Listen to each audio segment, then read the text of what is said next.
So you want to learn Japanese and understand endless episodes of Jujutsu Kaisen and Demon Slayer like the rest of us do, but somewhere along the way, you just end up giving up. You think Japanese is just too hard. Well, you're right. And this is the reason why Japanese is just too confusing for most people. Let's go! Number 1, Japanese is highly contextual. So this can be a bit of a pro and a con. In English, I feel like you normally specify either the person, the place, the object or the subject matter. But in Japanese, it feels like you don't get anything. You don't get any clues, which is kind of a pro because you can say a lot less and convey a lot more. That's what's so great about Japanese. It's so clever in that way and so useful. But when you're learning Japanese, that can get in the way a little bit. And when you're first learning it, I don't know about you, but me as a learner, I often find myself wondering like, what we're talking about. NANI?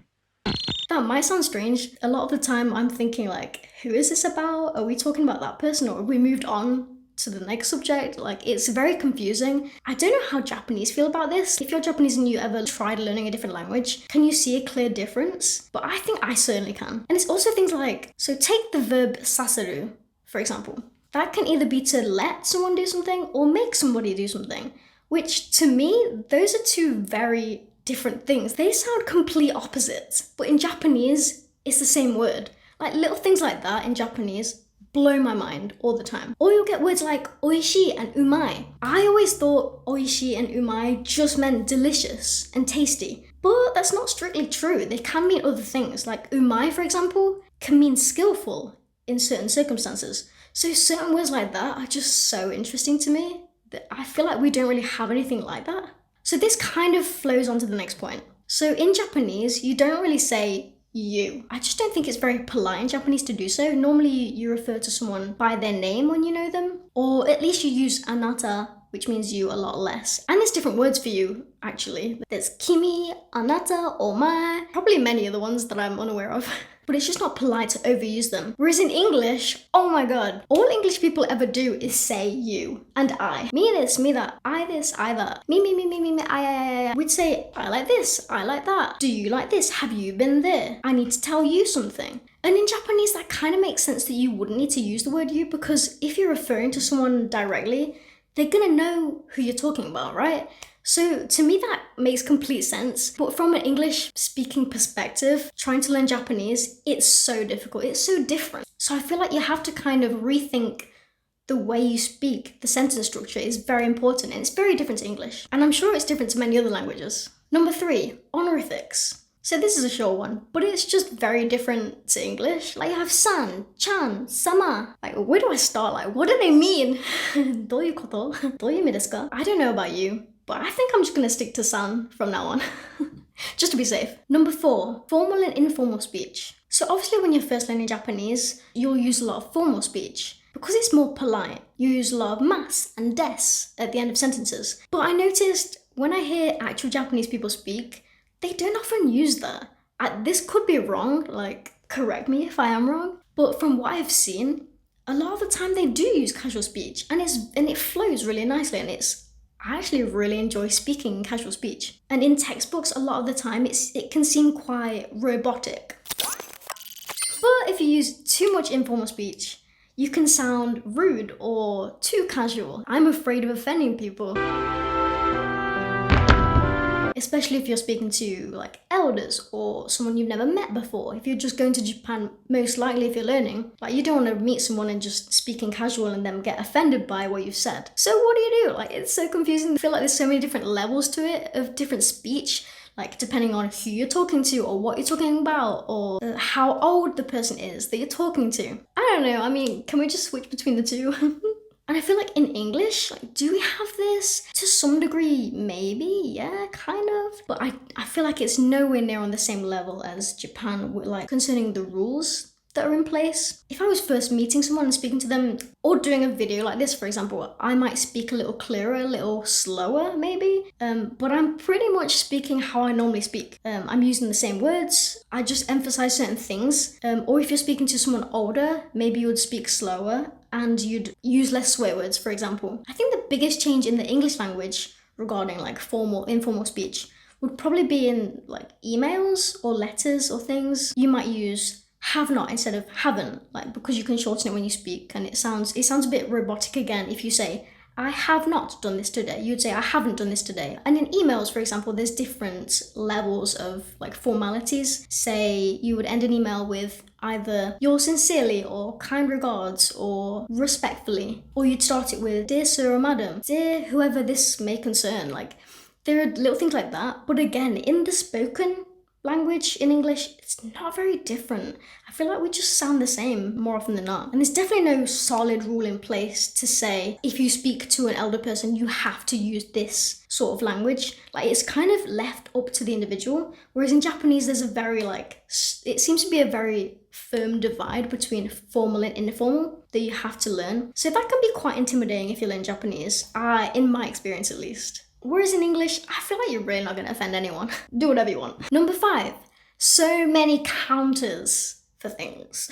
Don't even get me started on these. This is one thing that's so overwhelming to me as a beginner in Japanese. Like, there's a counter for people, small objects, chopsticks, rabbits, cylindrical objects, large animals, small animals, flat objects, footwear, books. There's so many different counters for so many different things. In English, you'll be happy to know that we just say like 1 rabbit, 1 shoe, 1 chopstick. Like, it's all the same. 1, 2, 3, 4, 5. Like, they're all the same exact numbers. Like, so English compared to Japanese, they're like 2 different worlds. I don't even know where to begin. Like, this is the one thing that I've put off for so long in Japanese. I've not even begun to think about it. I've just learned like the simple hitotsu, futatsu, mitsu, yotsu, mitsu? Is that it? I don't know. Like, or ichini-san, yon. Oh, don't even get me started on the yon-shi business. I'm gonna stop the video right here. The numbers, that's a layer thing. Just the simple numbers for me is enough. Like, it's enough. Number 6, particles. I don't really have much to say about these, just why? Why? Tell me why. They're just so confusing and I don't know where to begin. I get them confused constantly. Let me know if you do. If you're learning Japanese, like, please tell me how you got through it. I know there's like simple ones like wa, like when you introduce yourself, like watashi wa tyne desu. Ga, I think you add like ga and wa, like what is the difference there? I don't know. Ga to emphasize the thing before it, maybe? No, like, is it like a possessive thing? Like possessional situation? Watashi no would be my thing, right? Mine? De and ni, again, they're so confusing. Like, I don't even know where to begin with those. Like, de, like you're at the place. Ni, you're going to the place. But then there's sometimes, then I mix them up. I don't, like, particles are so confusing. And I can understand for people learning Japanese why they would, like, be really put off the language. Like, it's such a beautiful language. But when you introduce particles, it's like, I'm done. I'm out. See you later. Mata ne. Bye-bye. Number 7, numbers. I don't like numbers at the best times. Let me put this out there right here, right now. Whether it's in English, Japanese, Spanish, I don't care what language, I don't care when, I don't care how, I don't care why, I just hate numbers. They're just not my friend. I don't know what it is.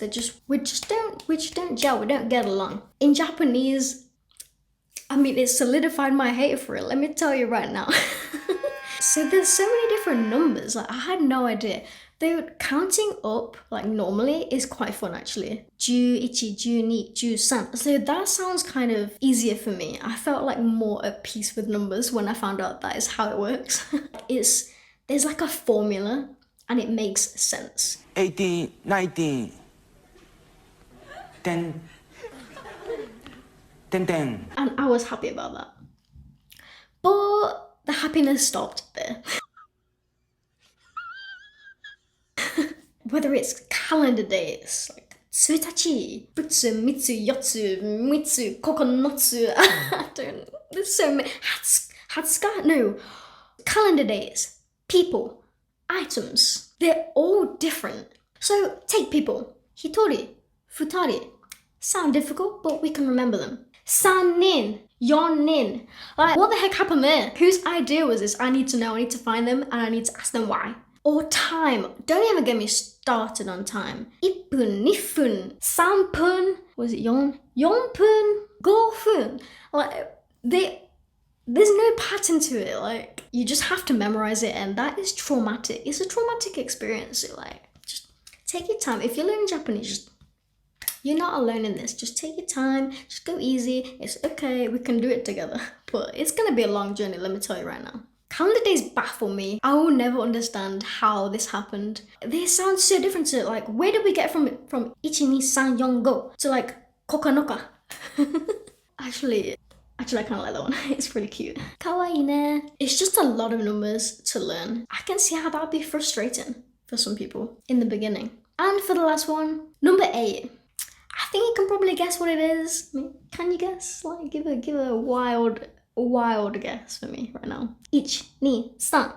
Kanji.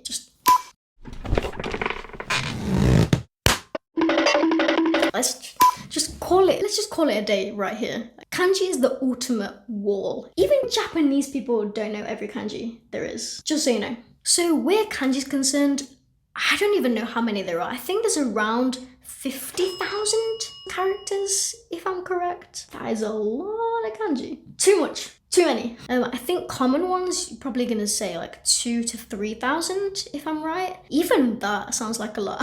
Like, me being like naive and like simple-minded, I was thinking, oh, there'll probably be like 3,000 kanji. No, there's more. There's unlimited amounts, and it will never end. It's like One Piece. The learning never ends. It never stops. And not only that, if you thought that was bad, there's a specific way of writing them. Some of them are really complex. I don't know how you'd learn or memorize how each stroke pattern, like, that must take years to master. So good luck, I guess. If you're Japanese, obviously you learn this when you're growing up, when you're young. So I think it might be a little bit easier in that regard. But even then, it's a life. I know Japanese kids study them and like they write them out in the books. Like, it takes such a long time to remember these. But I feel nowadays it's a little bit easier because we have smartphones. Maybe we don't have to remember as many. Like, maybe we don't have to be too scared of them at this point.